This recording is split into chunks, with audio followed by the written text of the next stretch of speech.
Bienvenue dans cette nouvelle petite histoire. Aujourd'hui, les chiffres romains. L'armée romaine a eu besoin de compter ses soldats pour savoir combien revenaient de la guerre. Mais à l'époque, les nombres n'étaient pas encore là. Comment faire? Idée. Chaque Romain va déposer un caillou dans une urne en partant et le récupérer en revenant. Comme ça, on saura combien sont revenus. Nous avons donc une urne. Un soldat part à la guerre. Un autre.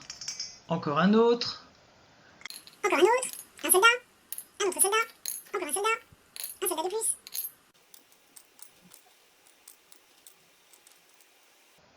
Voilà, tous les soldats sont partis à la guerre. Maintenant, les soldats reviennent. Ils récupèrent chacun un caillou. Encore un. Encore un qui revient.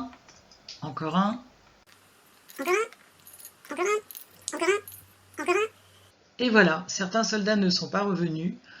On voit au nombre de cailloux combien de soldats ne sont pas revenus.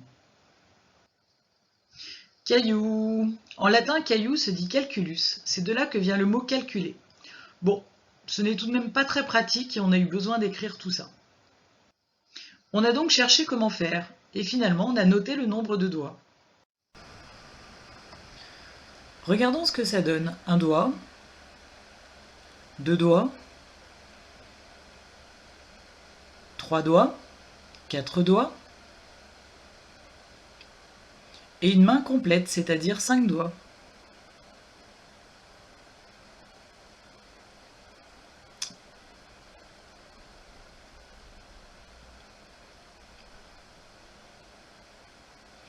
Cela s'écrira 1, 2, 3.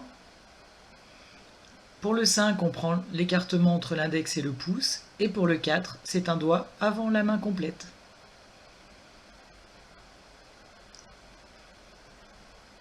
Six doigts, on a donc une main et un doigt. 7, on a une main et deux doigts. Une main et trois doigts pour 8. Une main et 4 doigts pour 9. Et pour le 10, c'est un petit peu plus compliqué. On a deux mains et on a cherché comment le représenter. En fait, quand les deux mains se croisent, les pouces se croisent.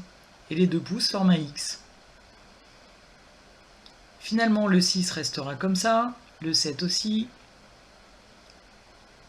le 8 également.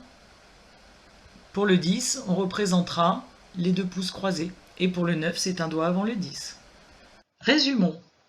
Voici la notation de 1, 2, 3, 4, 5, 6, 7, 8, 9 et 10. Et pour les grands nombres, L pour 50, C pour 100, D pour 500 et M pour 1000. Mais les chiffres romains sont pratiques pour compter, mais pas pour calculer. Il faudra encore améliorer ce système. Cela fera l'objet d'une autre vidéo. Merci et à bientôt. Si cela vous a aidé, n'hésitez pas à partager.